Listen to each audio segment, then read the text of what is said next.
I'm Ron Burgundy, and we're live. What's up? What's up, Anthony? What's up, Mo? Hope y'all doing great. Make sure I can hear myself. Okay, yeah. So this is a pretty busy week. Today's Wednesday. So today, well, yesterday I got a story from yesterday. So um, we went to the school finally that my son's going to be going to because he's going on two. And it's this little private school I found. It's not even that expensive. It's not even. In fact, it's cheaper.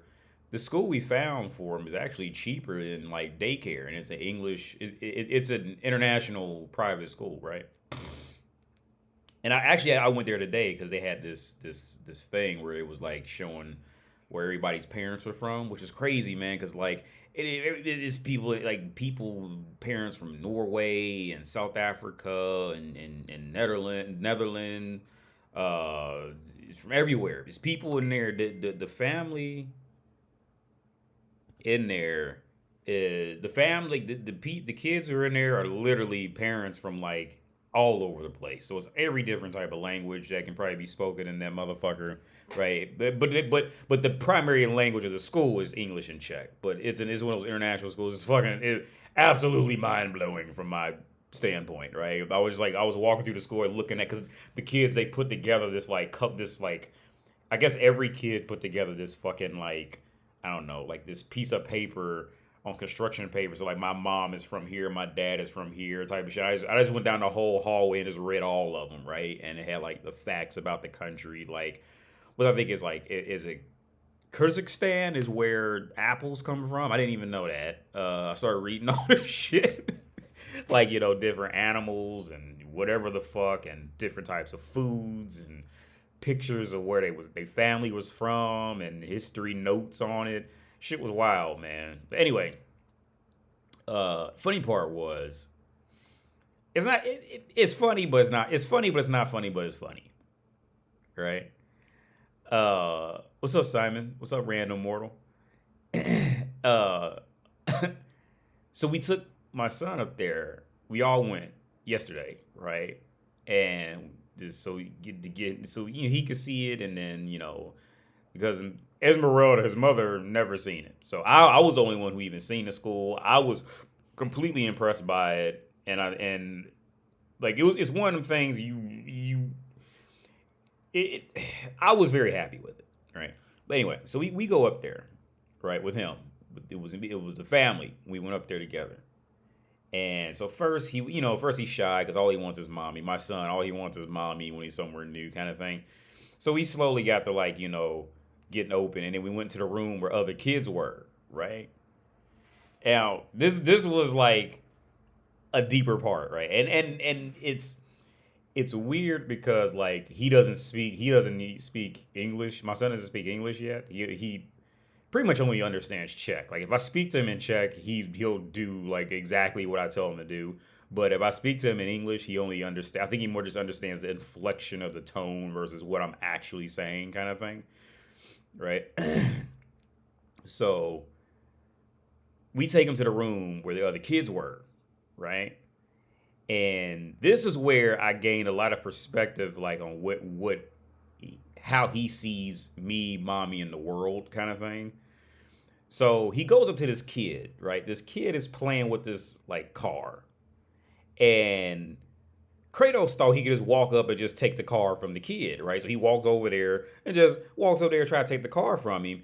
And the kid just like slaps him in the fucking head, right? Just bop, like, you know what I mean? Like, and it was like cold blooded. Like, this motherfucker like, the other boy didn't even inhale first or it was it was no signal this motherfucker was getting ready to unleash a right haymaker on my son, right? He just did it. Like, you remember the episode of Simpsons? You know what I was thinking of? It was an episode of Simpsons where let me see if I can find it. Where Homer punches man. It was And the way Homer did it, like you didn't even see that shit coming. Homer just, I don't know where it is. He just bopped him. Like Homer, like he was sitting at a table. It was an insurance guy, and then Homer just go but Homer even shows up. This kid who hit my son, he didn't even like change tone or nothing. This motherfucker just whap, and it just kept playing, right? And my son was like, he was shocked. Like he didn't understand, right? And my immediate reaction was, and I said it out loud. I was like, well, you're gonna have to learn sometime. That was literally my immediate reaction, right? And that's exactly what I said. And the workers there, they try to pretend like, oh, well, yeah, but he shouldn't hit other kids. And I said, well, my son tried to take the car from him, so he had to learn, right? And it was in that moment where I learned, like, okay, wow, like my son thinks that I'm the only person he can't do that to. But my son thinks he can just walk up and take shit from everybody else. Because I remember when my son went through a phase of like thinking he could walk up to me and just take whatever he wanted type of thing. So I remember I was playing with this little toy broom. I don't know where it is now. I was playing with this toy broom and he thought he would just walk over and just take it out of my hand. So I just held it so he couldn't take it, right? And of course, mom was like, well, just give it to him. I said, no, this ain't about just giving it to him. No, he got to learn. He can't have whatever he wants just because he want it right now. Right? So he gonna sit there and cry louder. And I'm just holding on to it. I'm holding on to the broom. He's pulling it. It's a little toy broom, so it's not that long. And he's pulling it. I'm just holding on to it. Like, no, bro, you're not taking this. You're not taking the broom. Like, I don't even want the broom. But this has got to be this is a lesson for him to learn. He can't just walk up and take shit from somebody just because he wants to take it, right? Because again, mommy's mom. Mommy, because mommy's getting mad at me. He's crying louder, and I'm like, no, I'm not giving him the fucking broom, right? So what I found out was so he went through that phase for about a week, right? He would come up to me and just try to take something out of my hand, right? Just come up to and just try to take it, and I wouldn't let him take it, right? And he would cry. Because he thought the louder he would cry, the more either mommy would just swoop in from the other room and give him what he wants, or I would just turn into mommy and give it to him kind of thing, right? And I wouldn't give it to him. And that went on for about a week. And then after that, he just gave up, finally. He gave up, and now he doesn't. I mean, sometimes, like, if we're playing or something like that, he will, but not like how he was before. Like, before, that was just flat out rude, right? But what I learned was after that, like, I think the message that he took from it was he just can't do that to me, but he can do it to everybody else that's in his life, right? His mom's family, right? Because they all treat him like, like royalty and shit, right? So they all treat, because all they ever knew was being raised by women. So they don't know what it's like to have a man around to teach them anything, right? They don't know. So yeah, we went to the little nursery school, whatever you want to call it. And my son tried to take this car from this kid, and the kid just smacked the shit out of him, right? And I was like, well, he got to learn. And that was it, right? Like, and, after that, he at first he was shocked, and he got over it, and he wanted to go play with other kids, and he was fine after that. But yeah, that was pretty, I thought it was interesting, right? That, because it gave me perspective on what he's seen. And luckily, he's not speaking deep English yet, so because the time's going to come where I'm going to have to actually explain to him, and I'm sure I'm going to fuck that up, right? But it's life. You live and you learn. You did the right thing. Well, what did a 5-finger say to the face? Yo, the kid was so cold. I'm telling you, like, I didn't even see that shit coming. Because I was sitting on the floor.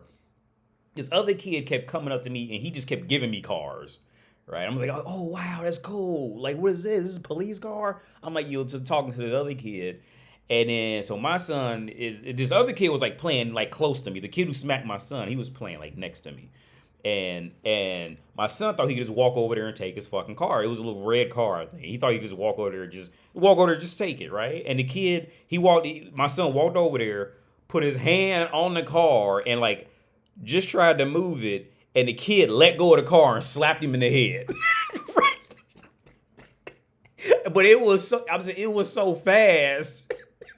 And there was no, when they teach you boxing, like they say, like watch their shoulders and shit, like to see where to punch.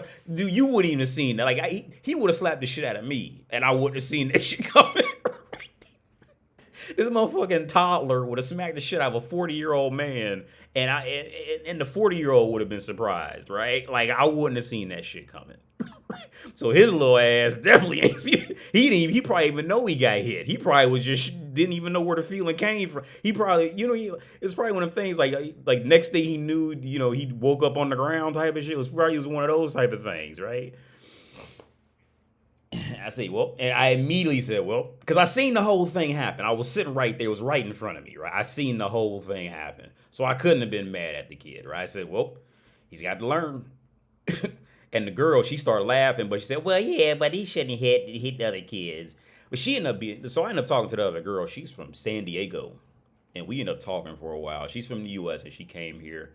And there's another girl in there. She's from San Diego too. And it's crazy because they don't know each other back in San Diego. They met working at that place.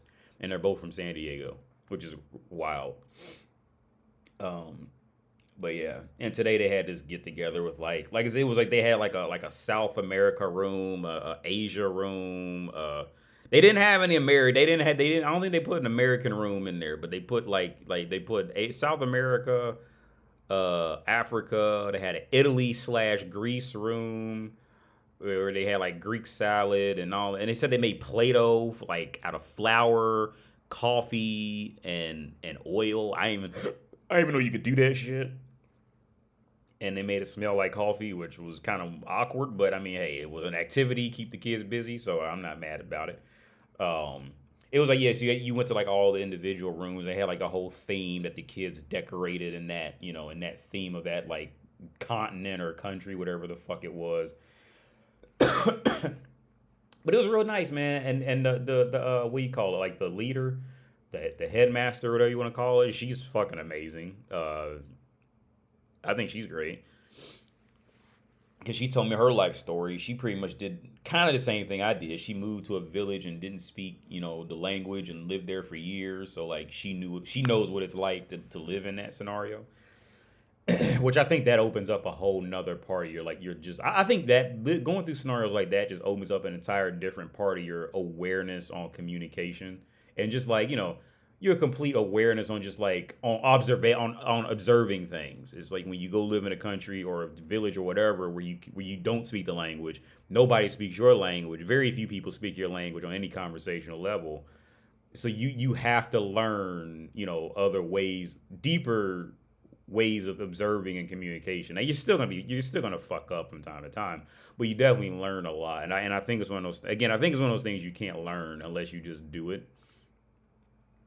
You can't. There's no amount of reading in a book or anything that can substitute. So you get reading books are good, but they're not definitely not one-to-one with life, like and experiencing shit, in the moment kind of thing.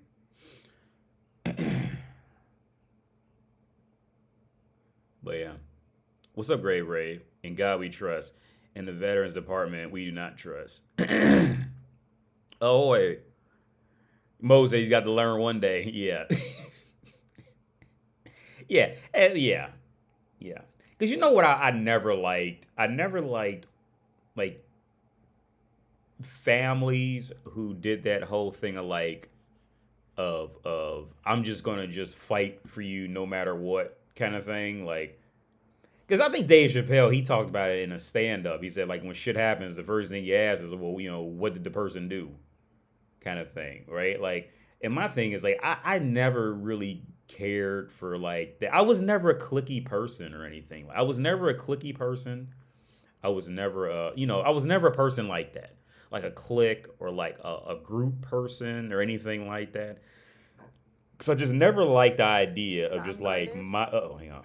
I just never liked the idea of just mindlessly following a group.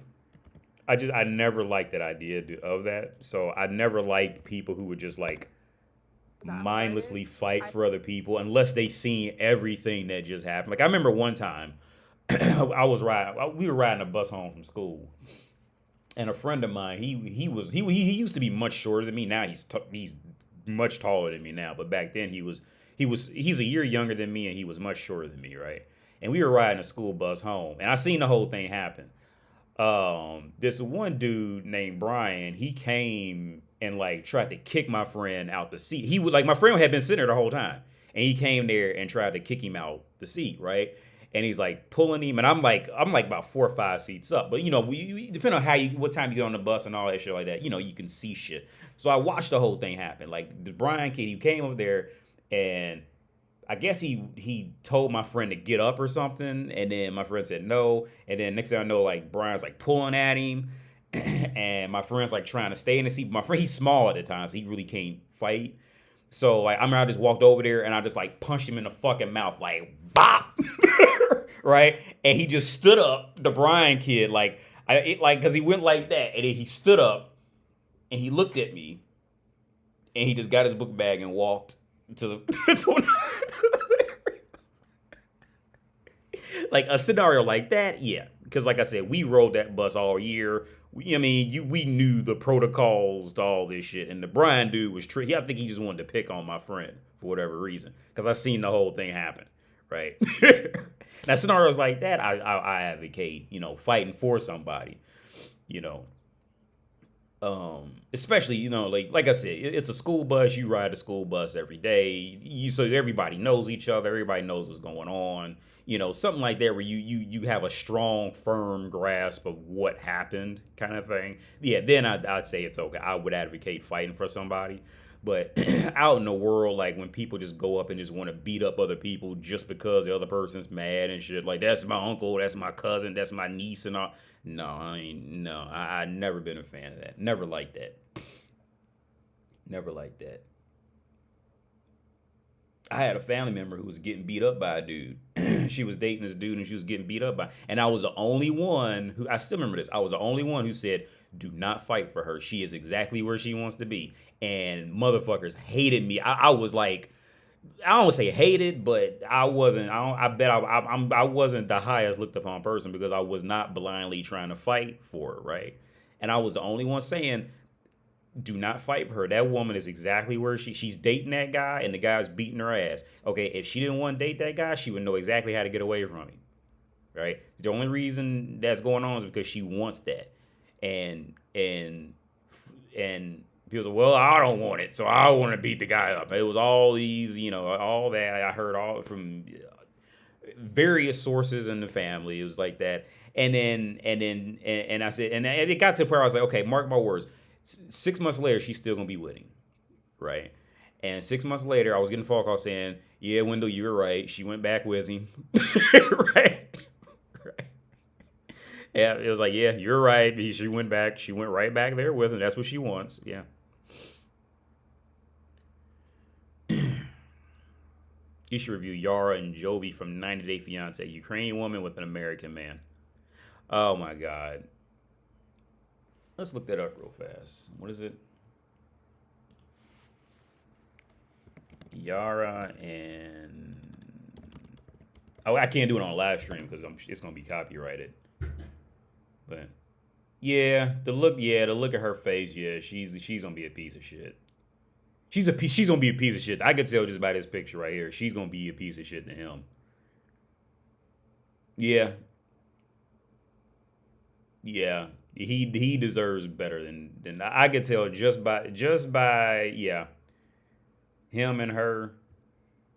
He at least in the initial dating process, he's gonna deserve better than anything. The only reason she's in the running is because she's just a skinny, attractive white woman who can take a bath and brush her hair. That's the only thing that's keeping her in any type of standing. I'm tired of these women on the screen. They have the same story. No solutions are made. They enjoy their misery with other miserable people. Oh, yeah. Yeah, man.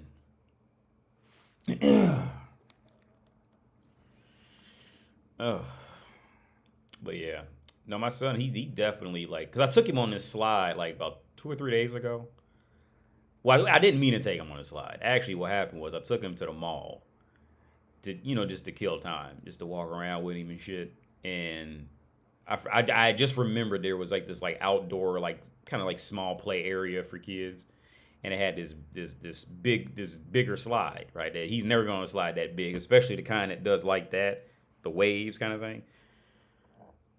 and you know, because he's shy, he's going on 2, so he doesn't like anybody he doesn't know and all that. So you know, if he sees other kids coming, he'll immediately run to me or run to mommy. If she's there, he'll run to her. But if it's just me, then he'll run to me. He'll run behind my legs, kind of thing, to get away from whoever the kid is. Doesn't matter. He's done it, and they don't have to be bigger than him. It's just any kid. I remember there was one little small little girl. She was a cute little baby girl, and she was like barely walking. And she seen my son, and my son just ran away from her. Like she was like half his size, kind of thing, and he like just ran away. He just doesn't like anybody he doesn't know already, right? But the slide, when I took him down the slide for the first time, I think that was the first thing that kind of like, you know, that kind of beat out the shyness kind of thing. So like, because it was a bigger slide, he's never been down this slide before, and I had to hold him, I had to ride it with him. I held him next to me. And I hold him while we go down, and like, you know, like kind of like carry him off. It's hard to explain, but if you have a kid, you know what I'm talking about. Like when you hit the bottom, because he would go too fast by the time he hits the bottom. So like when he would hit the bottom, I catch it on my feet and I stand up and like pick him up and like, you know, like super damn near Superman, hold him like he's flying and like bring him in kind of thing, or like and then like set him down, something like that. Well, he did that. After he did that slide for the first time, he fucking like that knocked out a lot of that shyness, because I guess like he found something that was bigger than himself, kind of thing, and it wasn't like it wasn't horrible. So like that immediately knocked out a lot of his shyness, and he was like actually walking up to kids after that type of thing. He wouldn't just run away from kids. And on top of that, then I had to go up and do the slide with him like 20 more times, and it was getting hot. But I mean, that was fine, because we had to like the way it was built. It's not like a ladder you go up. It was like a small hill. You pretty much have to hike up, because he couldn't go up the hill by himself. His little baby legs just can't make that shit yet. So I had to like hold his hand and like get him to walk up with me, kind of thing. But yeah, then we took him to the school the next day, and yeah, then the kid bopped him. He hit him that kid hit him with a homie the clown. You know what I mean, like bop, like you mean no emotion, nothing, just homie the clown him. You know what I mean, like one of them. But he was good. He was cool after that. You know, he's still just kind of in that mode, like everything belongs to me, because he's the only child. You know, and I'll tell you, he's the only child with mommy there all the time. So that's just, you know, being an only child, and I think is kind of a hard thing. One, for thinking the whole world revolves around you. That being an only child with a mommy who, you know, is like strong in being a mommy kind of thing. I think that just like quadruples the horribleness kind of thing, right? So he really thinks the world like just completely revolves around him right now. But he did loosen up and get better. Like it'll get better. It's not gonna, you know, it'll get better for sure. He's gonna. I think he'll do good in the school, because the school even has it set up to where like, I think like for a week she can go in there. She can go like when she takes him to school, she can go there and stay with them like the whole time, or maybe like the first hour or something like that. They can do that, where I think other schools here don't do that. So I thought that was cool. It is a private school, so that makes sense why they would, you know, I guess make accommodations for people like that. But yeah, I'm sure I was the same, because I was an only child, man. So I'm sure I was the same way too. I'm not like bashing him. It's just the context of the situation. Like I'm sure I was, you know, horribly spoiled and thought the world revolved around me. You know, I'm sure of it. I'm absolutely. It's not like it's a person thing. I think it's just the context of the surroundings kind of thing, more than anything. You should review. She's talking about buying her an apartment in Czech Republic after getting her green card. Oh, is that recent? If that shit's recent, man, like, because you check the country. Well, Europe on a whole is trying to get Ukrainians out, and the news is keeping that shit real quiet. Because I mean, because think about it, right? Like the only purpose is going to be for women to get green cards. That's the only purpose, right? Those are the only ones who's going to actually be able to make it over here. Because, okay, you talking about Ukraine, right? So you're talking about Ukraine. And and see, this is what I think like the West isn't really fully aware of is the differences in languages and alphabet, like alphabet and languages, right? Like, okay, especially I think North Americans have a harder time like really capturing the full extent of what happened kind of thing in terms of trying to bring a people to somewhere else. Okay, I think Americans specifically have a harder time doing it because as Americans we're used to being a completely united country slash continent, right? Like we're used to that. Like we're used to just all of that. Like Europe. See, in America, North America is North America, right? So a person can grow up in Oregon and just decide to drive to Minnesota and just go get a full time job like that and go rent an apartment like that, right? Or they can go from Idaho and wake up and go to Illinois and just, you know what I mean, and they don't have to get a visa, none of that. You don't need a passport, nothing. You just go and just do it, right? And I think Americans have a hard time really grasping that the rest of the world isn't like that, right? For the most part, it's not like so. When you say North America, do you say Europe? Europe is a very segregated and separated slash segregated, depending on how you use segregated.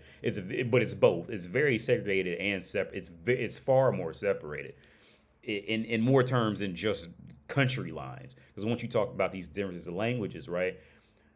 What Ukraine did was when that whole thing happened, okay, Europe proper knew what that was. Like a lot of Europe knew what that was. That was Ukraine's ticket to get into the West, because all East wants to generally get into the West because that's where more money is. But the Ukrainian people, they don't speak Czech. Most of them aren't going to speak. A lot of them are not going to speak English on a functional level because out there it's all about Russian, right? So when those Ukrainians would come out here, well, they can't even read a damn street sign. They can't read an application. They can't speak. There's at minimum, I would say at minimum 60% of them would not be able to hold a conversation in English, and they damn sure ain't gonna be able to speak Czech. Czech won't even make the list, right? By the time you see the little hussies on 90 Day Fiance, by the time you've seen a hussy on 90 Day Fiance, that's one of the few, and they're usually going to be younger, who can speak English on a conversational level, right? But that is in no way a representative of if you go to Kiev, you're not going to find motherfuckers walking down the street speaking English, all right? You're going to be, because I know, because I was there. Right, you're not gonna find it. So what happened was, since Ukraine's military is just essentially non-existent, they had to send. They kept the men there. They made it illegal for the men to leave because all the men had to fight in war, and they let women and children leave. So, and I was telling my girl this. I said, look, the reality of it was Ukraine shipped all their single mothers to Czech Republic.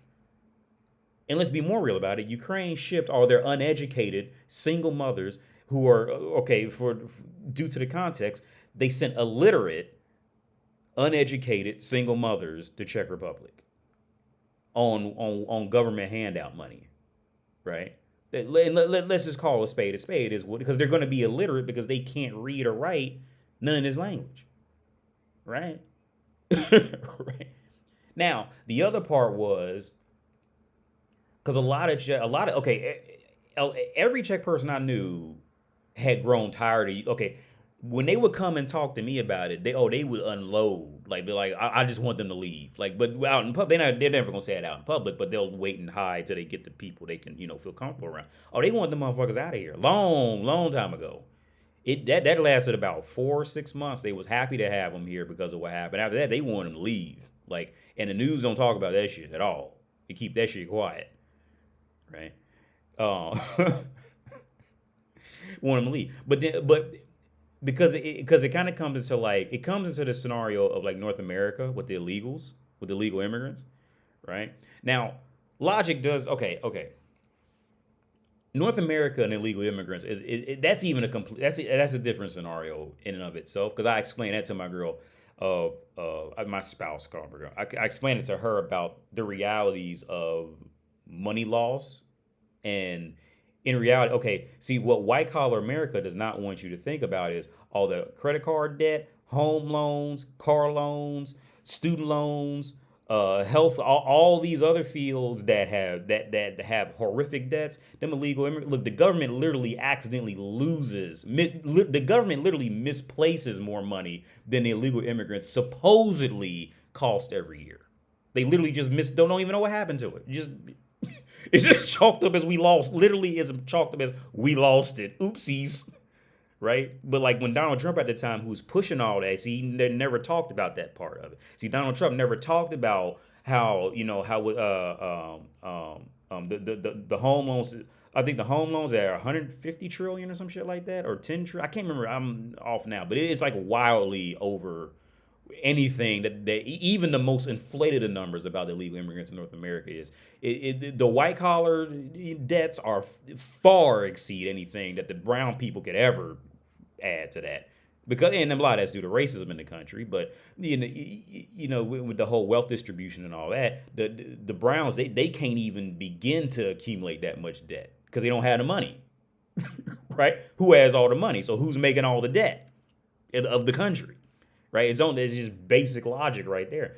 But now, what I want to talk about with Ukraine, see, when the Ukrainians came to the West, all that did was essentially make it like what COVID was in North America. Every state in North America tried to inflate all their numbers to say that that we're taking care of COVID cases to get more government grant money for the hospitals. Right? That's all. It just became a race for that. Right? And in Europe, it was the same thing, but they all try to inflate their numbers, say, oh, yeah, we're trying to help Ukraine to get more money, to get more, I forget the EU funding money for that, right? So every country just became like this. It just became, I think Hungary was the first one who got caught because they tried to say they took in 300,000.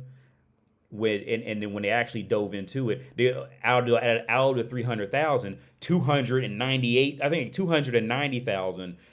I'm pretty sure it was Hungary. They went to Hungary trying to get to a Western country, but Hungary lied and said, "Yeah, we took it." They didn't lie. They just said we took in 300,000, so we deserve more aid money. But in reality, out of that 300,000, 298 of them were able to left. Only about 10,000, I think 20,000 Ukrainians actually stayed in Hungary. And don't even get me started on the Ukrainians who got stuck in Hungary and were mad about it and were complaining because they were trying to get to Germany the whole time. They didn't even want to stay in Hungary.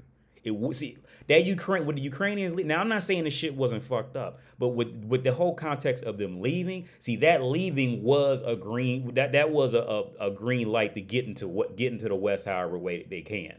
That's all that was, because there was plenty of other countries out there they could have went to and had a much easier way of life. There's a ton of other ones they could have gone to in that area. When you look at the average wages, it was a ton of other ones they could have went to, right? But the other part I want to touch on is I'm going to speak about the checks because this is where I was when that happened. So the checks, it would always be this thing like, they're giving them all this money and blah, blah, blah, blah, blah, blah, blah, right? Well, the reality of it was, okay, and they were giving them a lot of money. And that was another reason why rent skyrocketed in Czech Republic and in Prague in general, because that's where the Ukrainians are going to come to. They're going to come to Prague, right? For the most of them. And they were giving Ukrainians money, and they were giving landlords money for housing the Ukrainians. And that just caused the rent to skyrocket out of control in that time period. And it's still there now. It's starting to go down a little bit, but it's still there. But so what I had to tell my spouse is, okay, think about the reality of let's say Czech Republic giving money to the Ukrainians, right? In reality, that money was not really given to the Ukrainians, right? In reality, that was Czech Republic's ploy, along with pretty much all of Europe who was trying to do it. That was the ploy to get more money circulating within the country, right? Because if let's say a Ukrainian family moves in here, right? So I don't have any issues. I've never had any issues with them. Like the Czechs had far more issues than I ever had with them. But okay, let's say a Ukrainian person comes here, right? And because they're from war and they needed whatever, right? And the Czech government goes, okay, here's 2,000 euros a month plus $1,000 euros a month as a stipend for your kids to go to school and clothes and all this every month, right? Now really think about this, right? what are these Ukrainians? Where are they going to spend the money? Are they going to take the money back to Ukraine, or are they going to pay for clothes, food, housing in Czech Republic? They're going to spend the money in Czech Republic. So Czech Republic is actually going to, okay, I say out of every 100 euros, Czech Republic is going to keep, I say about 80, 85 at minimum. Most of them are not going to send money back home. Okay.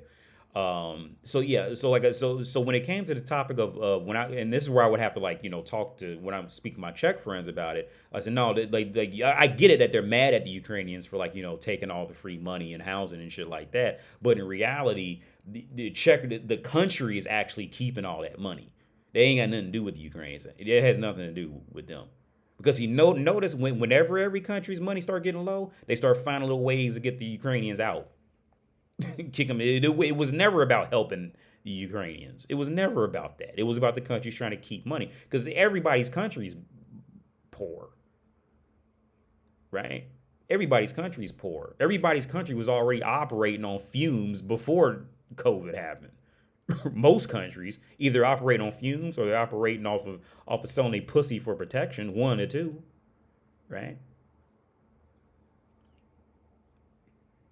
North America should take notes, kick out the single mom. AD, what do you think about the guy who married the conjoined twins? That's wild, man. I don't know. That's wild to me. I can't even begin to give an opinion because that's just something I have no concept on. Conjoined twins and just how deep that goes to like to have sex or any of that. Like that's just a whole nother. I can't even begin to comment on that. What advice would you give to black men dating? Kevin says, what advice would you give to black men dating in Eastern Europe? I think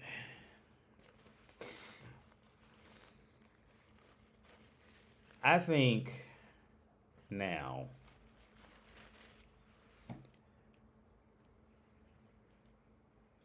okay, I think the passport bro thing has kind of gone too viral at this point.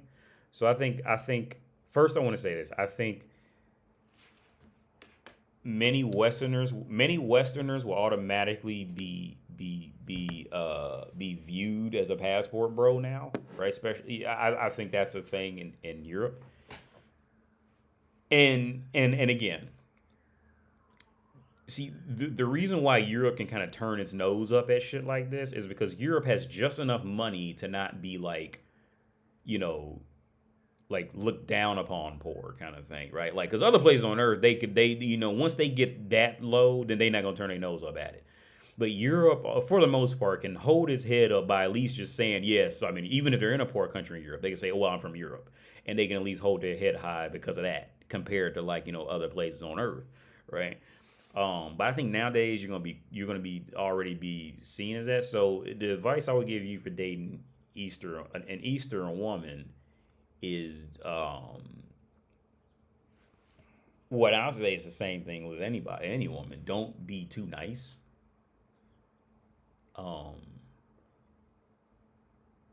Yeah, just don't be too nice. Don't be too available. That's it. Just don't be too nice, and don't be too available. Because I was just talking with this woman at my son's school. Because I went alone. They didn't go. I went alone, and it was this woman there, and we got to talking, and the topic came up of how people in the West can be really really fake. Well, I'm not. I'm just assuming you're in the West, Kevin. I don't know where you are, Kevin, but when you get to to see this, how do I say it? When it comes to topics like this, I would classify it, and this just from my experiences of either traveling or knowing people from these places, right? So it's not going to be 100% factual, but so if anybody has another opinion, definitely like call me out on it. But for me, what I tend to see is, okay, when it comes to hierarchy of anything, whether it's like height, size, job, dick size, skin color, whatever the fuck. There's gonna be hierarchies to all this shit, right? It is what it is, because that's what humans do. We separate, based off of statistics, and we go with who looks, walks, and talks like us the most in the scenario. It's what mammals do in general, right? Um, um, so this is how I break it down. And weirdly enough, I have more respect for the I have more respect for like the blatant, bluntly assholes about reality than I do for like the fake shit. Like so in the West, it's far more fake. Everybody's like super fake. Now there is a time and place for being fake where it works out wonderful, like customer service. I mean, I think there's nothing better than somebody being like very fake and nice to you, right? There's there's nothing better than that in customer service, right? If you would rather, motherfuckers would rather shop at Chick-fil-A if they could afford it, right, than to shop in the hood. You mean some shit like that, because they like nice customer service. I don't care if it's fake; it's nice, right? So being nice does have a place where it does fit in, but when it comes to trying to get pussy, it doesn't work, right? So how I classify is North America is the most fake. Europe is in an area where it has just enough money where they don't have to be fake. But at the same time, they could turn their nose up at shit and all that, right? No matter how poor or rich they are, right? Because the problem with Europe is like you do have richer countries in Europe, but they're like next door to like $400 a month, wages kind of thing, right? Like so like Europe, no matter where you go in Europe, like they're never completely like segregated. It's like poverty is always like an 8-hour drive away in Europe, right? So they're never like, they're never living in like fucking Beverly Hills or some shit. Like America on a whole is essentially Beverly Hills for the most part. Like you got Mexico, that line right there, but for the most part, America is like completely segregated from it. So they have time to like entertain themselves off of he, him, they, and all this old faggot retarded shit. They got time to sit down and play with all these, just unnecessary ways of masochism type of shit, right? Now Europe is like pleasantly in the middle, right? Like they can kind of turn their nose up to poverty kind of thing, and they can turn their nose up to shit, but they never really quite away from poverty, right? It's always there as a reminder, like, that can be me type of shit, right? It's always there. Like, it's always there. If one of these countries fall out, that's our ass. It's gonna be World War III. Like, we can't protect ourselves. Like it's always America can protect itself. So that brings its own dynamic of issues within the community, right? And Europe is pleasantly in the middle. It's right in the middle, right? But also but now with that being in the middle, when it comes to sensitive topics, I think it more leans more towards like North America's fakeness of like, yeah, we love Ukrainians when they're out in public. Then they come meet me or we go drink. I want them to fucking leave, dude. I hate them. Like you mean like Europe is doing that, right? Like, right?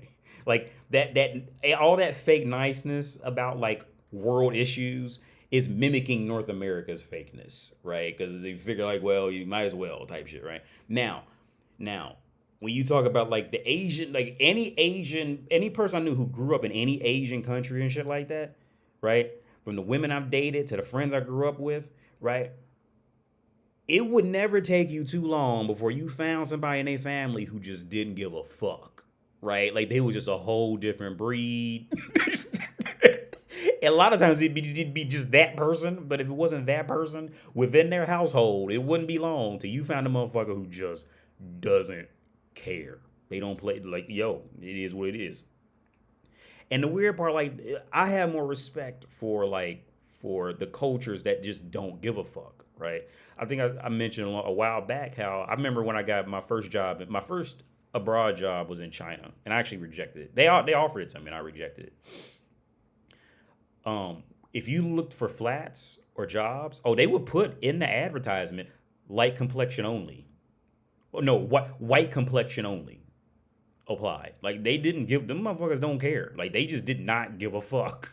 Like I mean, they just didn't care. But the weird part is I like that more. Cause I mean, now at least it's not that awkwardness of like we're trying to hide it kind of thing. Like it's just you now. So now I know you it's that thing. Like I know now. It's not this, oh no, it's not me.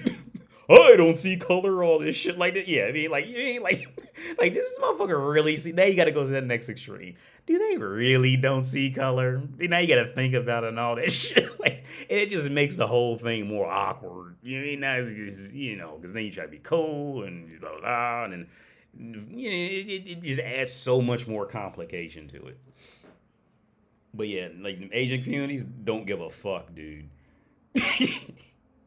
Don't give a fuck. I remember a friend. I grew up in a neighborhood with some Cambodians, right? And because one of them, his nickname was B because he was afraid of bees when he was a kid, so we always called him B. And his bigger brother's name was Kim, right? Both of them's names, the first part of their first names was Kim, but I guess to make it easier, we called the other one B. So I remember we would go over their house, and they just lived different than us, right? And I remember they like sometimes like their uncle would be there and he'd just be like chilling, right? And he'd be doing something dirty, like be fixing the sink or some shit like that. And he would just walk to you, right? And like be dirty as fuck. and some kind of way this motherfucker would pull like an apple or some shit and like polish the apple and just give it to you like you're supposed to eat it like right in front of him. I mean, like just some different, like what, for real? Like, I mean, like he was. That's just how he was. Like I remember him, and I remember, I remember it. But his mom, everybody, I remember his dad. I talked to his dad for like an hour on the front porch, and he told me a story because he was in love with his mama, and he told me a story how like he met his mom in California, and he said that he used to pay, like he told me how much his checks were at the time, and he used to spend like one whole check just to catch a taxi to go see his mom, right? Some fucked up shit. And he goes, you know what I could have bought with like a quarter of that?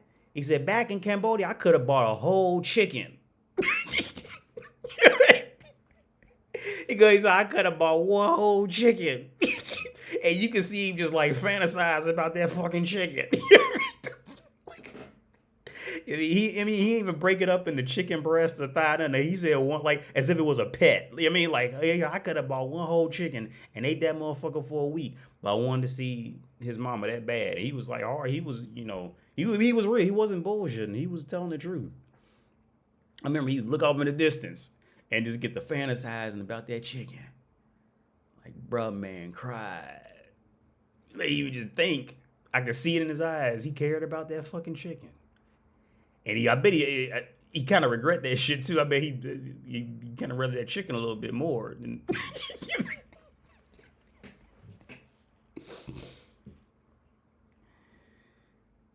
Are Europeans more passive aggressive compared to Americans? Well, I don't know. That's a severe generalization. Because you do get very, very different personalities depending on where, and then on top of that, people are just different. But from my experiences, from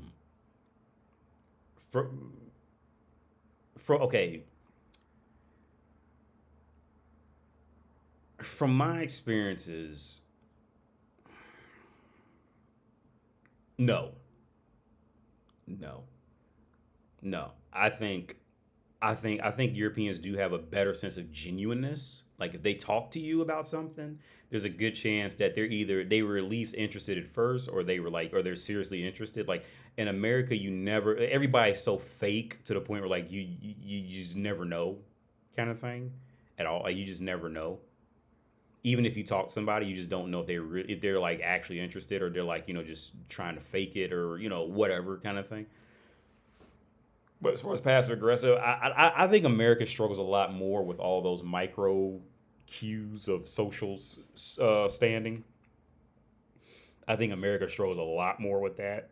because in America, and I think technology had a lot to do with it. Because in America, since one, America was built on being spaced out. Unless you're like like New York City or something like that, America's built on being spaced out. So like social media and like this, this commenting on Instagram, but all that, and especially in America, I think Americans really use that far much more as a measurement of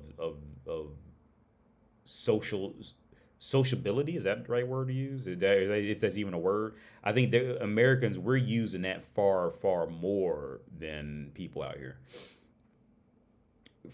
In a bunch of little different ways. Like for example, like going to the store. I seen this Instagram or Facebook or something where it was this woman. She was saying like, in America, how she goes to the store and she just put on some jogging pants and a sweatshirt and and goes and gets in the car and goes to the store. Whereas like when she would come to Europe, she would actually put on some some just throw on some nice looking pants, tie her hair up to make it look good, and put on a little bit of makeup before she would go to the store. Because over here in Europe, like there's a good chance you're either going to walk to the store or you're going to catch some type of public transportation, or most people are going to walk to the store and catch a train, a tram, or something like that, right? So with that being said, since more people are walking and they can get places quicker, generally speaking, for the most part, for what they want, I think there is more pressure on women to look good when they do go out, right? Just on a daily basis. Unless they're like I said, New York City is a rare exception, and I think New York City is pretty much the closest at every place that I've been in North America. That was a major city. New York is probably about the closest you're going to get to understanding what life, like let's say like in Europe, would be like. Where you really don't have to leave like an area of like 5 blocks. You can pretty much get whatever you need, for your home and shit like that within 5. That's kind of how like, how Europe's built. And New York City's kind of built the same way. Like you really wouldn't have to go further. If you really didn't want to, you could get by just living within that small area. You would never have to go out. But yeah, it's just all those little things just add other different dynamics and issues to it. Because they're just as quick as you could say something great about North America, there's something just as shitty about it. And just as soon as you could say something great about Europe, there's something equally as shitty about it. I think the difference is since due to colonialism and English being every fucking where, everybody pays much more attention to English and their problems first, and like nobody really cares about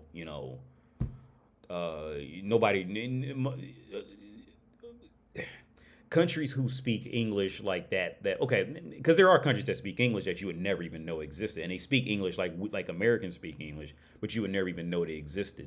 But like let's say like the big powerhouses of English, like the UK and North America and Canada, like see the world knows our problems, but we don't know their problems because we don't speak French, German.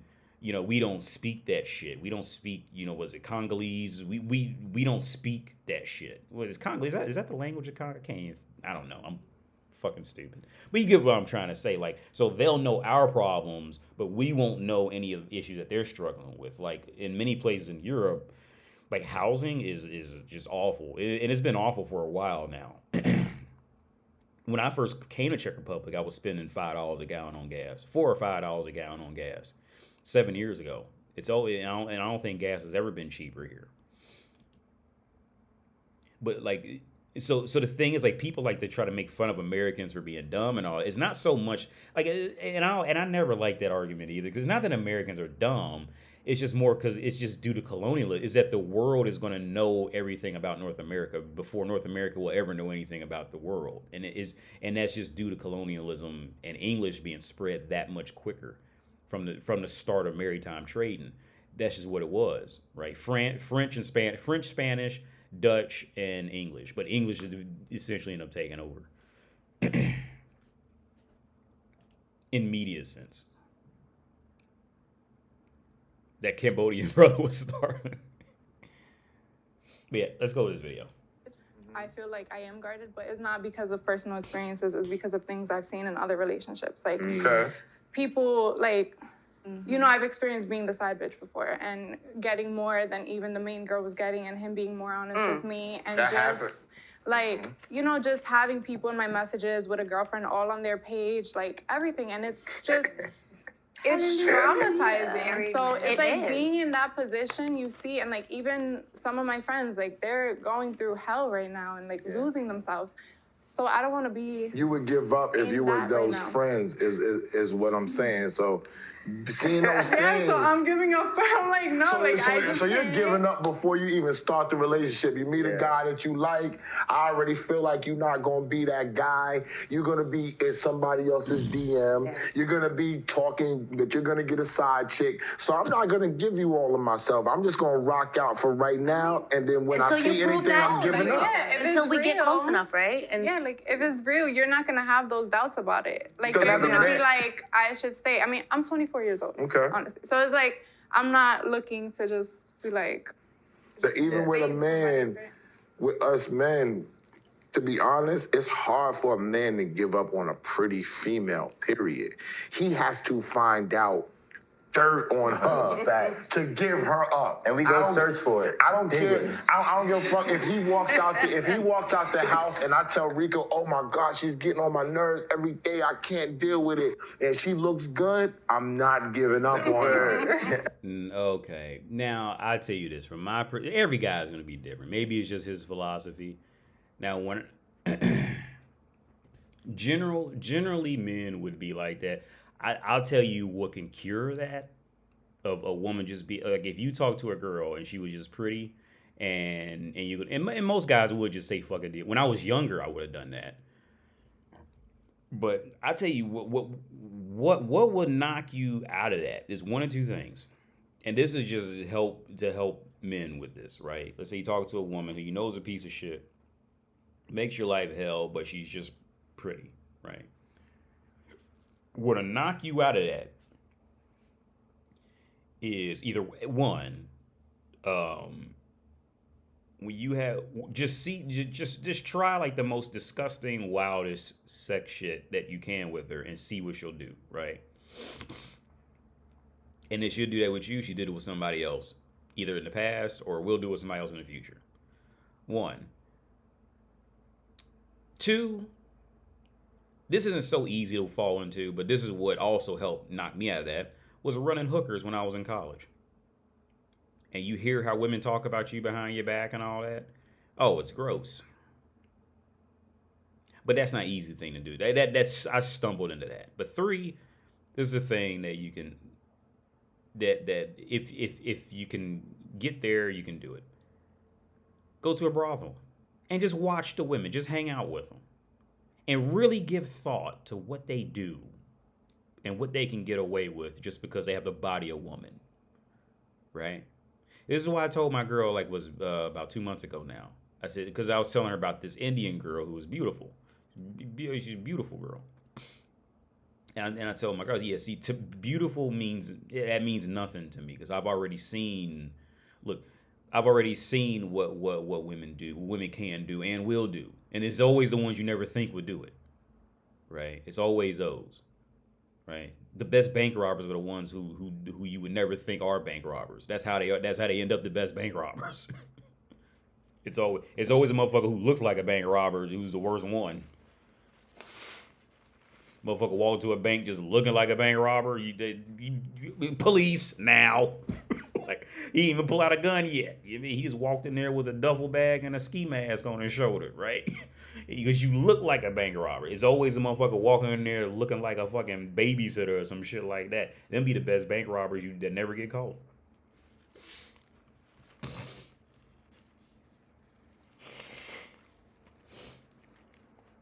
Yeah.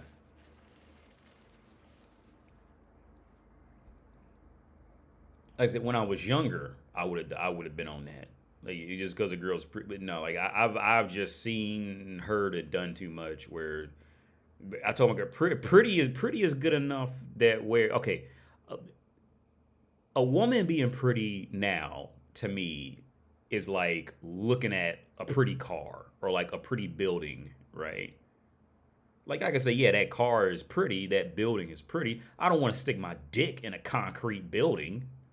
Right, but I can admire it for for the artwork of the attention to detail, to the to the makeup and to the roofing and shit like, you know what I mean, to the muffler, shit like that. I can, I can admire, the beauty of a painting, right? But that don't mean I want to fuck the painting, right? I don't want to marry this painting. I don't go to these fucking cathedrals trying to marry the painting I see on the wall, right? Right. So when something's okay, a pretty woman to me does not automatically equal she must be good. She must be a decent human. Her breath doesn't stink. Whatever I mean, none of that. Now, when I was younger, a pretty woman would be, oh yeah, I'll go through hell for just to hear her voice again, type of shit. When I was and I grew out of that pretty early. Honestly, I grew out of that. Now I'm not saying it. Okay, when I say I grew out of it, it's not like I had like women lined up or anything like that. I'm not trying to like over exaggerate like that the whole side of it. But in terms of growing out of that, I grew out of that a long time ago. I was never the kind of guy to like pay a woman's bills or anything like that. I was never that type. Even now, my girl, she still pays her part of the phone bill. I just pay it today. She's gonna give me the cash tomorrow. I don't pay her phone bill. I grew out of that. I just grew out of that too long ago. I grew out of it. I grew out of finding happiness in holding on. I completely grew out of finding any type of comfort or happiness in holding on to a woman just because she's a woman. Right? Right? You know what I'd rather do? And I almost did it again tonight. This is because the reason why I didn't live stream last night, because I've been playing Assetto Corsa. I've been downloading mods like crazy, and I'm driving these vintage cars on vintage racetracks. And let me tell you something. Driving this simulator, look, if vintage cars really control like that, them race car drivers in the 40s and 50s were fucking crazy, dude. Those cars are horrible to control. Like, you're going to die. If you turn them off, let's look at vintage race. This is what I've been doing. On Assetto Corsa. I've been driving. So in Project Cars, I've been driving this. This isn't that bad, but it's Project Cars. But these cars aren't that bad. These motherfuckers are rolling death traps. A motherfucker who was driving this shit and going fast in it, these motherfuckers had a death wish. DEFWISCH. These motherfuckers had a death wish. Once these motherfuckers get to that's what I was doing yesterday and today, right before I almost didn't live stream today because I was doing a race. I can't remember the name of the track I was on today, racing against the AI. These cars, I can't even imagine doing this shit on a dirt road. No. I'll be right here on the simulator. Fuck that. These motherfuckers had balls of steel to do this shit. If you compare a race car by today's standards of this, anybody can drive a race car nowadays. This shit, you gonna die. You gonna die. Shit. These race car drivers out here now thinking they this shit. Put them in one of these motherfuckers and tell them to do a $150. They gonna die. They ain't gonna make it. Motherfuckers ain't had no airbags yet. You know what the airbag was? That fucking pavement outside. That was the fucking airbag. That fucking tree. That's your goddamn airbag. They got a little sippy cup. and they race car. They hit drink. These motherfuckers wouldn't last a day doing this shit, doing a $125. This is what I've been doing though. But I do like with these, like I enjoy I'm in the cars. I don't know car by model names because I've never been good with model names at all. But I admire like the artwork and I think it's beautiful for what it is. I would never race this shit. I would like to own one day if I ever, got enough money to buy this shit and keep it somewhere. But I would never ever try to race this motherfucker. I'd drive it to like Sunoco or some shit like that. Shell gas station, something BP. you know what I mean, on a back road type of shit, you know, doing about 30, but not. Look at the front wheels. No, that is a death trap, dude. What's up, Jen? What's up, Simon Lewis? She has to do something cruddy or whatever. Us women know that though. To make me want to give up on a mere fight, arguing, a fist fight. She punched me. None of that's making me give up And on we her. know that. Nah, I'll be out on that. You ain't gonna be out. I can't listen because like You ain't gonna That's be out. going nowhere. Right now, right now. You're like, oh, she's Nah, strong. right now I got a lot to lose, and I'm not playing that Get game. out of here. We have high toleration. Definitely. Okay, so we're not talking. We didn't get a chance to talk about us. We talking about y'all. Yeah. But as men, we have high toleration it for depends. women we like. I think it depends Go ahead. on what you're tolerating. Because women are known to tolerate cheating. Men cannot. Absolutely not. You guys do not tolerate the same I shit. never mentioned cheating though. Sorry. She never came out my mouth, boo. I said argument, fist fight. But cheating is part of a relationship. But yeah, but yes. I didn't say that From I the would men's tolerate point- that. from From the the men's man's point of point view, of view, and we're now- not tolerating and that. now- That's a give up. Exactly. You guys don't tolerate that. She cheating on Exactly. me. I don't give a fuck. She look like this, or Exactly. that. You guys don't That tolerate. is a give up, my guy. And that's what I'm saying. Like women, a lot of us, most of us experience cheating in a very long-term relationship. A person you could completely be in love with, a person you can completely be everything with, someone you've been with for 10 years. wish I knew why we take them back. Yeah, you didn't watch our last show. I'm sorry. Go ahead. I'm just saying, like, women experience cheating and we're known to tolerate it and bypass it, and men are not. And that is a big part of today's relationships. A lot of men are known to cheat. It's just part of it. And it's like you guys are asking us, like, hey, I'm going to give you this, this, and this, but you have to tolerate this, this, and this. I mean, but we get to do certain things that y'all don't get to do. Men's cheating gets tolerated. It's 21-1 out here. It happens. Okay? When women get tricked It's on. our fault. Wait, talking about when women get tricked on by herds. When women get tricked on by herds and they go get Dior bags and all that stuff, we don't get that stuff. What we get as men, we get to have vagina. Yeah. That's our gift. As men, we get to stand up and pee, and we get to have vagina. That's the gift that God gave us.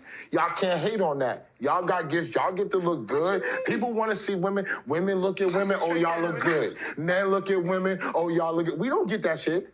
We don't get the compliments. We don't get the compliments. We don't get the trips. We don't get the tricking. And if you do, it's a problem, okay? Because I got tricked on and she act like it was a problem. No, I didn't act like it was a problem. I just caught your ass on I it. got tricked on, and my friend who calls me her bro, oh, this is my bro now, said it's a problem because I got tricked No, on. because you lied and said that. So I never lied. What I said was, y'all are getting tricked on and y'all don't have sex thinking they don't want to have sex. I got tricked on and I was already having sex is what happened. When we asked you, can we do a segment where we go Anyway, back to no. the moment and then come back because he said, We're not gonna hey, go- the fuck? Let's just stay on topic. We're not going to go on a segment with Okay, Jada fine. because we know how Jada feels. Okay, fine. But as men, that's what we get. We get to have that, right? So while y'all are hating and saying, oh, well, you get to have sex and all that, we don't get to hate on what y'all get to have. So if I'm having sex and it's 21-1, you can't just tell me, okay, well, y'all have sex and y'all are doing this, because I can come back and say different things to you. What's the difference? You basically tell me that you max out and then you bounce. Correct. And y'all basically telling me that, you know, men ain't shit, right? Or they're F-boys, you know, shout out E-News, right? And they're F-boys, so they're temporary. But what I want to know is, what do you want in a man? And what's going to make you commit to the man, or commit, not to the man, to the relationship? And not give up. And not give up. Like, what does it take for you to, because you already did it. You do it. I don't recommend it though. Okay. I don't recommend it. All right, So so why do you keep And I'm gonna doing tell it? I said I'm doing it again. I said this is what I've done. This is what I did. I'm not telling you this is what I'm doing now. Okay, so she changed it. She Yes. said she did that. Yes. She's not right. Yes. She's Not with worth it. them. Yes, it's not. She's with them. I Yes. told y'all y'all came together, and I knew that. We drove in the same car and everything. I But let me tell you I something. could tell. But let me tell you something. Maxing out, I lose so much more than that person does. I lose so much more energy, tears, everything. I'm sorry. I lose so much more everything than the other person does when I max out. When a man, you're obviously they stick around and they're always gonna come back and they're always gonna try to sweet talk you with a bunch of shit, but they don't really ultimately change. Like in my perspective, they don't change Did you unless change? Yes, I did. Okay, I have a question for you. Yes, I did.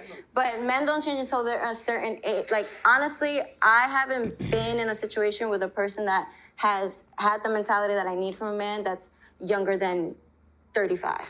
What is that mentality? A person that's willing to, all right, I'm done fucking all these bitches now. Let me just, like, But stick it to takes this one. time for a man to do that, And though. that See, I is can't get with that. pathetic. But it What does- you said, I can't get. It That's takes pathetic. time That's for why I y'all. find It takes myself. time. Why do It they takes- change from but- being but- the but- way but they it are? takes time. It's Wait, pathetic. hold on. What is there we out talked about there? forgiveness and different things, right? It takes time for y'all to come to where you need to be at for the man too. Because You're not walking. But right man Because doesn't we do that. know. Like, we're supposed to, like, be okay with cheating, Can I just right? say Supposed what to be I want? okay with people Can I talking. just say what I say from the standpoint of a man? That's all I'm just asking.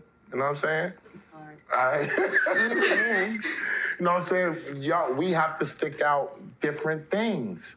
You can't gauge what I'm sticking out and say, well, I'm tolerating that because I'm tolerating other things from you Like what? that would make me want to leave. Like what? Like what? Can I- Like can I say one what? thing? Wait. You got my attitude, you got an attitude too. Next, No. what's up? I'm tolerating your two. You got a tutu, boo. What you expect. It don't I'm add You just got saying- expectations too. Baby, you don't add up. Yo, it do add up. No. Can I- Wait, everybody, real quick. Okay, This go ahead. is my thing. You're gonna step out. You can't tolerate this. Just remember this.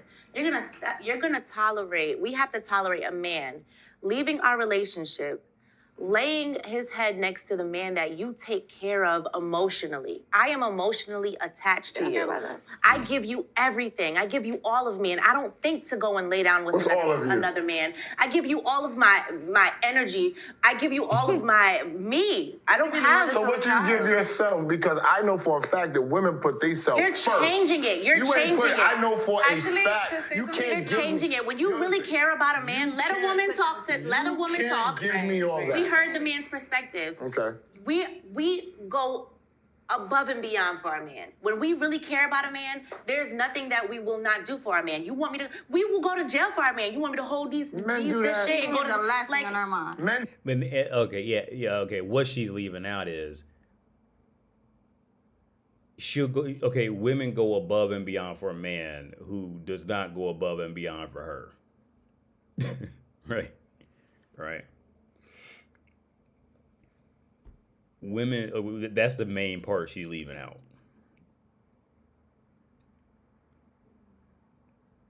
See, every guy can relate to this. Everybody can relate to this, especially, but every man can too.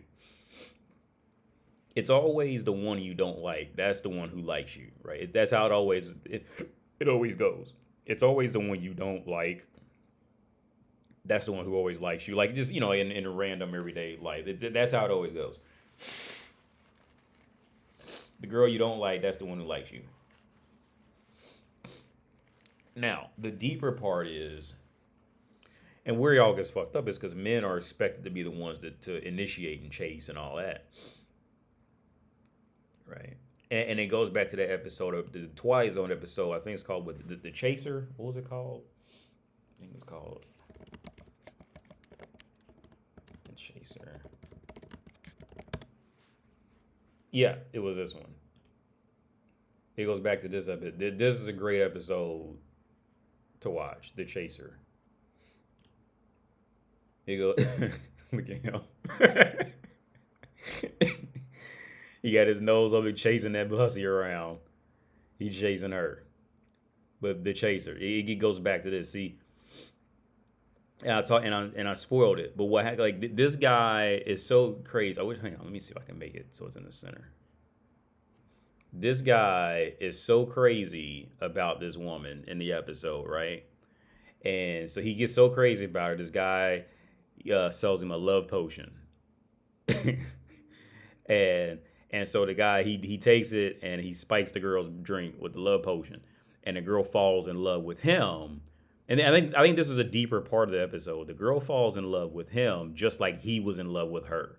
And he immediately not immediately, but he gets disgusted with it pretty fast, right? And I think an unspoken message of this episode was, see, love, in my opinion, when it comes to that infatuation love, like, oh my God, I gotta hear back from him. I gotta hear a text message back from him. Did he text me back in 2 minutes yet? I gotta check my phone. Did they message me? Did they watch my story on Instagram? Was it last week? That type of shit, right? See, the reality of it is, men and women, people love to feel like they're chasing, right? They love to feel like they're grinding, they're chasing, they're chipping away at something. It's a human condition, right? It's what we like to feel. Now, the reason why I always say in every relationship, one person is happy and the other person's dealing with it, to break it down even deeper, the happy person is usually going to be the chaser. And the one who's dealing with it is the one going, they're respecting me, they're acting nice, they're decent, I guess I'll just hang out here, right? Now, usually, in the long run, the man is, in most cases, usually the chaser. The chaser is the happy. The chaser is the one who's getting that thrill of happiness. He's living on the other person's word, that type of thing, right? And the other person does not feel, let me draw it out. Uh-oh, what did I just do? Let me draw it out. Let's go to the whiteboard of truth.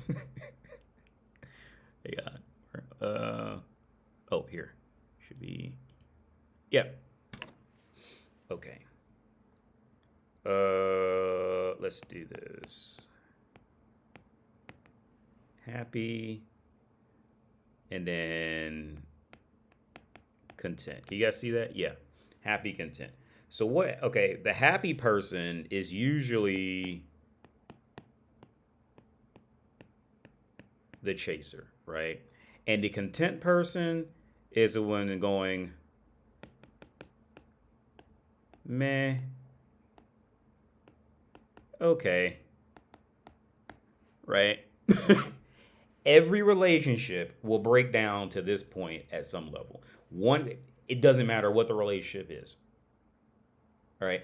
The vast majority, I would say at least 90% of our relationships at max will last about 3 months before it would inevitably break down to this.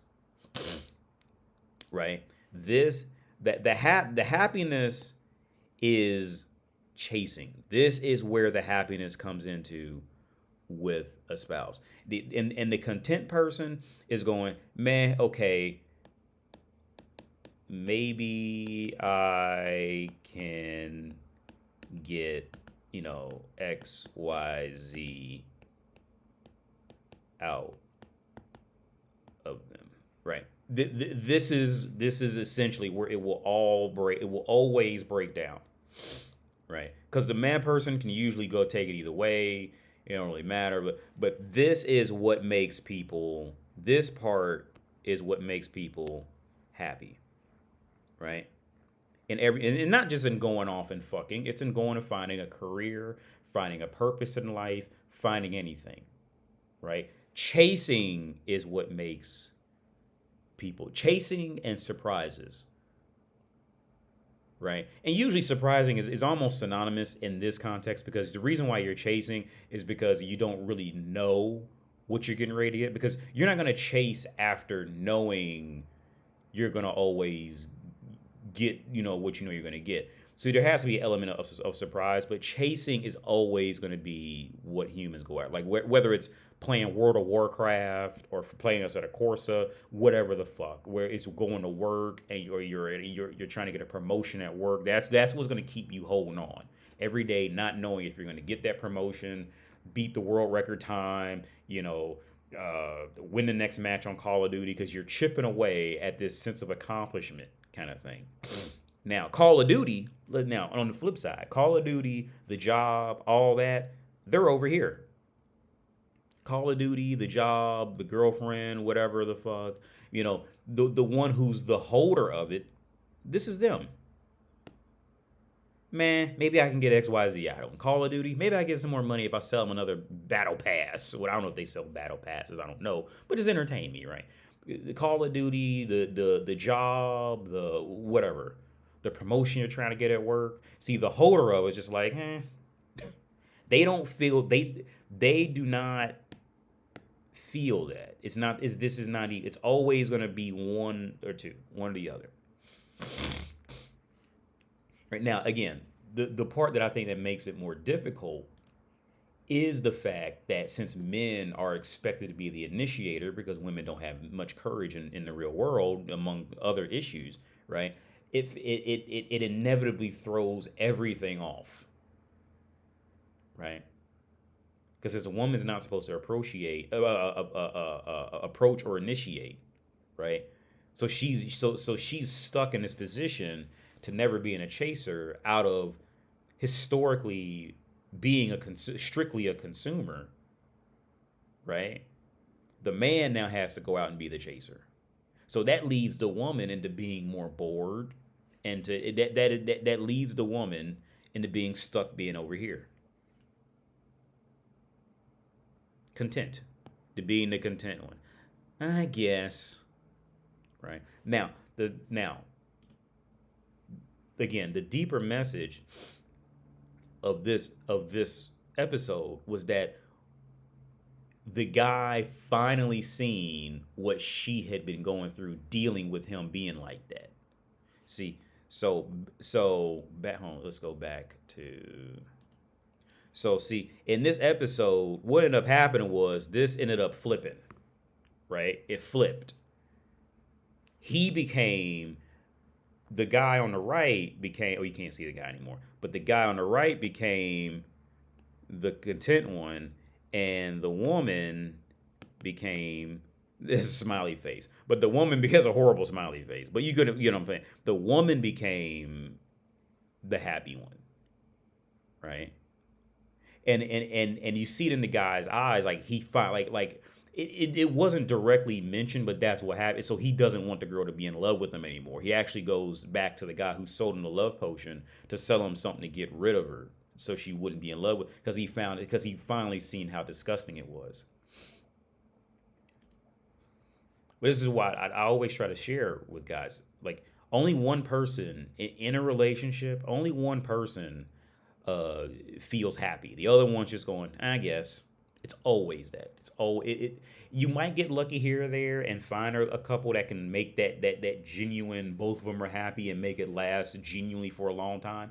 But at some point, one of them is going to fall to become completely indifferent. They could take them or leave them, kind of thing. As long as it's just them as an independent, not counting having kids and all that other shit, right? Like, if you were to get with a woman, okay, like for example, Sofia Vergara and her husband left her, right? The only thing that's going to keep a man with a woman is children, right? That's it. That's the only thing that's really going to keep the vast majority of men who are getting with women. What's that? The vast majority of men who are getting with women, the only thing that's really going to keep you with a woman is having kids with her. Other than that, if you're not going to have kids with her, there's no real reason for you to really stay around as soon as anything gets a little bit uncomfortable. There's no real reason. And as soon as something gets uncomfortable, that's when either the content person will usually be like, that's the final straw. And the happy person will be like, oh, no, don't leave me. And that's why usually it's the man. It's usually when couples break up, the man's the one sitting around going, oh, please don't leave me, because he was the happy one the whole time. The woman wasn't really happy. in terms of the interpersonal relationship. The woman was happy more in terms of maybe social status. The guy bought her a house, you know, getting, like I said, back on this thing. See, usually the man, the happy chaser, when the relationship fucks up, the happy person who is the chaser, they're usually one that's like, oh, don't leave me, life is over, I don't know what I do, I'm gonna kill myself, oh no. And the content person is going, man, okay, maybe I can get XYZ out of them. And if not, okay, don't really care. Right? And again, usually the woman is gonna be here in most cases. And most men will be here. They'll be, I'll try to make, let's do this. Usually the man is going to be the chaser. And the woman is going to be over here. I don't know how you draw it, but let's try to. That's supposed to be the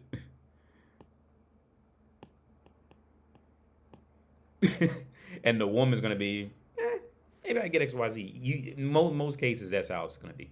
Not all cases, but the majority. It's usually like that.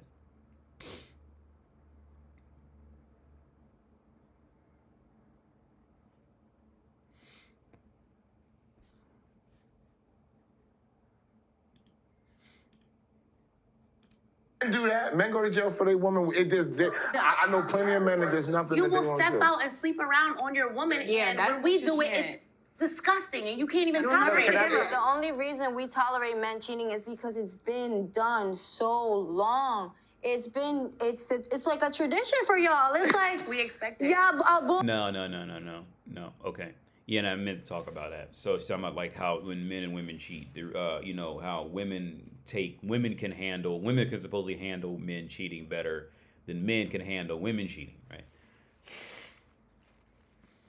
And it kind of segued into this whole, like, you know, who has a higher tolerance for it, and that it has nothing to do with tolerance. The reason why women put up with deep down they really like it, but the reason why women historically put up with cheating more than men is because women always want to feel, okay, woman's value is always made up of what's around her. Right. Man's value is essentially what's inside of him and what he can make around him. Whereas woman's value is everything outside of the woman makes the woman on the inside. Right. See, she must be smart because she's pretty. She must be intelligent. She must be witty. She must be funny. She must be charismatic, you know, because her outside appearance. Right. Whereas, see, men, generally speaking, in the world, men, I mean, unless you just have like a certain look, men have to produce before they're funny. They have to produce before they're charismatic. They have to produce before they're witty, whatever the fuck. Right. So with that being said, women like when guys can go get other pussy because now the woman knows that she has something of value. See, if she got with a guy who she knows cannot get any pussy, she'd be disgusted by him just because she knows he doesn't go out and get pussy. So he must not be valuable. That's why women do not mess with 80% of the men or 90% of the men on online dating. Right? This is why when you leave woman alone to her own devices to pick out exactly what she's gonna want and withhold her pussy, her sanity, everything else to hold out for that guy, she's only gonna like the top 5% of men.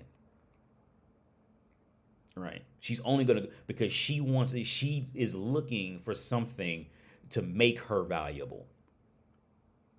Right? She's looking for something that's gonna add value to her. She, you know, that guy who sleeps around with all the women, she's the main chick. See, being the main chick to a guy who sleeps around is more valuable than being the main chick to a guy who can't get pussy and she had to give him sympathy pussy. That's worthless. That's completely worthless. Right? Her getting with a guy who doesn't get pussy to a woman, to women generally speaking, it's disgusting and worthless. Right? She wants the guy who's gonna go out there and fuck around, blah blah blah, blah, getting in drama, who's gonna be wanted on some type of social level. Right? Right. Now, I'm not saying it doesn't hurt if a guy cheats, you know, because the whole loyalty and all that. It's still gonna hurt. But see, that woman gold digging prostitute mentality, she can't fight her programming with that. That's why historically, women will happily stand by. If anything, women gravitate towards sex offenders, felons, and all this shit like that.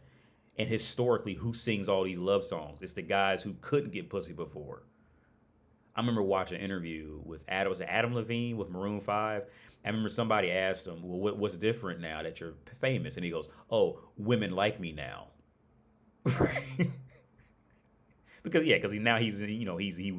became Adam Levine. He's became, you know, the lead singer of a popular, you know, band.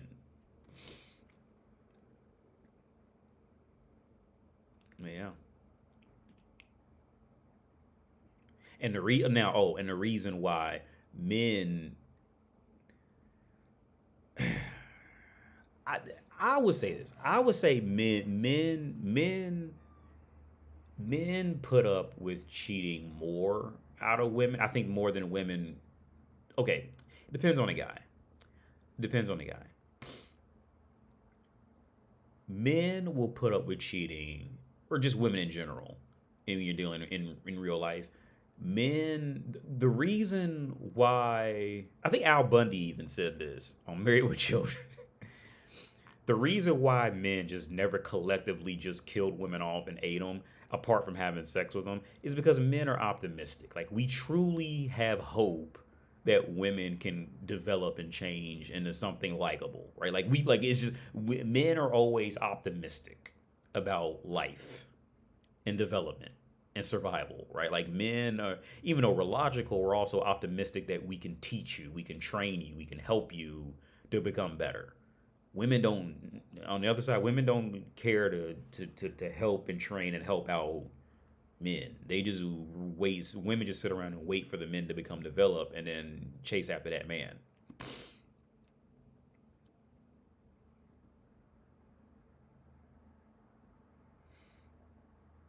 Haha. Oh yeah. So the X makes the H sound, Anthony? Because I know in Russian, I'm pretty sure in Russian, yeah, halasho, it makes the H sound too. But Greek, that's a whole different. I couldn't even begin to understand Greek language. That was a whole nother level. I couldn't even begin to understand. I could understand that Cyrillic alphabet, but I think Greek even changes a lot of it too, if I'm not mistaken. I tried to look at that for a while, couldn't even touch it.